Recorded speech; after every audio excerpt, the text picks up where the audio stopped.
Every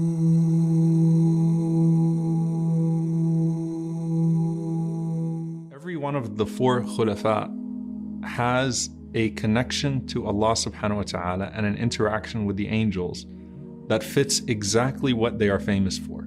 So with Abu Bakr radiallahu ta'ala anhu, he is as-Siddiq. The highest name that you could be written with Allah subhanahu wa ta'ala with is as-Siddiq, right?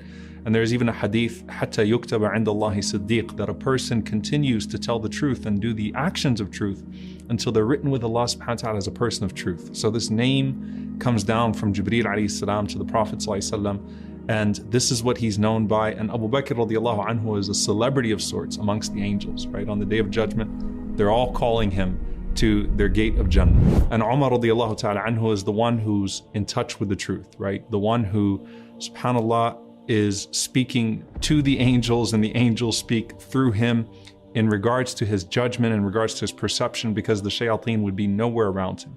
And then Ali radiallahu anhu, right? Who is a man of courage, bravery, who is so courageous and so dedicated and relentless in his dedication that he would be blessed with Jibreel alayhi salam and Mikael alayhi salam next to him as he goes forth carrying the banner of Islam. Now with Uthman radiallahu ta'ala anhu, there is something very special about Uthman radiallahu ta'ala anhu, because usually we talk about the angels inspiring goodness in us, meaning the angels in our presence change our demeanor. In the case of Uthman radiallahu ta'ala anhu, this man reached such a level that he changed the demeanor of the angels, and that's not known with anybody else. And this goes back to a famous story with the Prophet ﷺ with Uthman radiallahu ta'ala anhu that Aisha radiallahu anha narrates, that the Prophet ﷺ was sitting at home, and as Abu Bakr radiallahu ta'ala anhu came to visit the Prophet ﷺ, he was reclined. And so his leg was a little bit exposed. The Prophet ﷺ was in a relaxed state. Abu Bakr radiallahu anhu came in, the house kind of stayed as it was. He sat with the Prophet ﷺ for some time. He asked the Prophet ﷺ when he had to ask him, and then he left. Umar radiallahu ta'ala anhu came in, as the order always is, and the same thing happened. The Prophet ﷺ remained in his place, and the house remained as it was, and Umar radiallahu anhu asked what he had to ask, and then he left when he got what he wanted. And then Uthman radiallahu anhu came.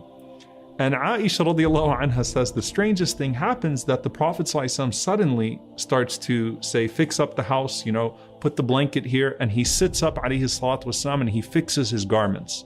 And Uthman radiallahu anhu comes in, and the Prophet ﷺ receives him in a very unique and special way. Now Aisha radiallahu anha is watching this, and when Uthman leaves, she says, I was very curious. We know the status of Abu Bakr. We know the status of Umar. Why did the Prophet ﷺ act this way with Uthman radiallahu ta'ala anhu? I asked the Prophet ﷺ, Ya Rasulullah, Abu Bakr came in, Umar came in. You didn't do what you did when Uthman came in.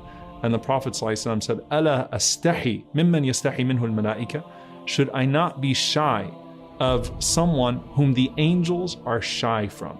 Should I not be shy from someone whom the angels are shy from? Even the angels have haya around Uthman radiallahu ta'ala anhu. So subhanAllah, Uthman changes the demeanor of the Prophet ﷺ, the best of all creation, and he changes the demeanor of the angels by just being who he is. Now let's break this down, because most people have heard this hadith about Uthman radiallahu anhu, but there is wisdom to it. Number one, Uthman radiallahu anhu, we know, is Dhun Nurayn. He is the possessor of two lights.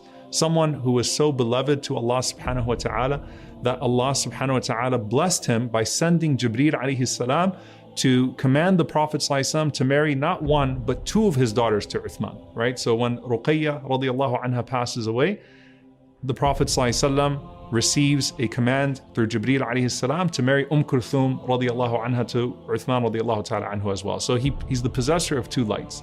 But think about all the ahadith about what the angels praise a man for, and compare that to Uthman radiallahu anhu. Uthman is known for his lengthy recitation of the Quran, finishing an entire khatam in one rak'ah, right? Amongst those who it is said that he would read the Quran more than once a day sometimes, the entirety of the Quran. And he said, if the hearts are in a good place with Allah subhanahu wa ta'ala, then they are never full of the recitation of the Quran. They never get to a point where they're tired or they feel like they've reached their fill from the recitation of the Quran. He loves the Quran, so he recites the Quran constantly. Uthman radiallahu ta'ala anhu is the man who comes forth with sadaqah that is unparalleled, with charity that's unparalleled. So when you think about the angels that descend for the Quran, the angels that descend for sadaqah, right, for charity, crying out, Allahumma a'ti munfiqan khalafa, that, oh Allah, give to the one who gave, and oh Allah, withhold from the one who withheld. Think about Uthman radiallahu anhu coming forth every single time the Prophet ﷺ asks for anything. And the Prophet ﷺ holding the coins of Uthman radiallahu ta'ala anhu and saying, nothing will harm Uthman radiallahu anhu after what he did today. But there's a particular trait, al-haya, the concept of shyness, the concept of bashfulness. And there are multiple narrations about this concept of haya. The Prophet ﷺ mentioned al-haya min al-iman. Bashfulness is from faith. It's a form of iman. The Prophet ﷺ said, al-haya la ya'ti illa bi khair.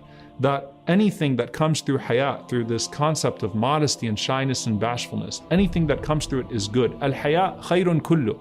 Haya is all good. It is the main characteristic of Islam, and Uthman radiallahu ta'ala anhu embodied haya. Now, what makes it so impressive with Uthman radiallahu ta'ala anhu that he was so shy? First of all, his shyness was in public and in private. And it was with his family and it was with the community. And more than all of that, it was with Allah subhanahu wa ta'ala. He had a shyness to sin, a shyness to do anything that would be displeasing to Allah subhanahu wa ta'ala. He had this modesty, this humility, this shyness that he carried throughout every facet of life. But the thing that makes it even more impressive is that Uthman radiallahu ta'ala anhu had every reason to not be shy. Okay? You think about the things that make people a little arrogant, that make people a little boastful, that cause people to degrade others. Uthman radiallahu ta'ala anhu had beauty. Uthman radiallahu ta'ala anhu had wealth. Uthman radiallahu anhu had the look, he had the wealth, he had the clothes, he had the status in society. And with all of that, Uthman radiallahu ta'ala anhu was the most humble and shy person that you would meet. And the ulama say, subhanAllah, the haya of the malaika with Uthman is not that they would be shy to be in his presence. No, it's that they longed for his presence, but that their demeanor changed in the presence of Uthman radiallahu ta'ala anhu. And they were shy in his presence, including Jibreel alayhi salam. And part of that was what? They said, Ya Rasulullah, a man that will be killed by his people. Despite all this goodness that he does for the people, the shyness of Uthman radiallahu ta'ala anhu is a contributing factor to his assassination, because he refused to use his position with the people or his previous good deeds to enforce authority over the people. Uthman radiallahu anhu instead held back. And so the angels, knowing what is with Allah subhanahu wa ta'ala for Uthman radiallahu ta'ala anhu, also caused them to have a shyness in his presence.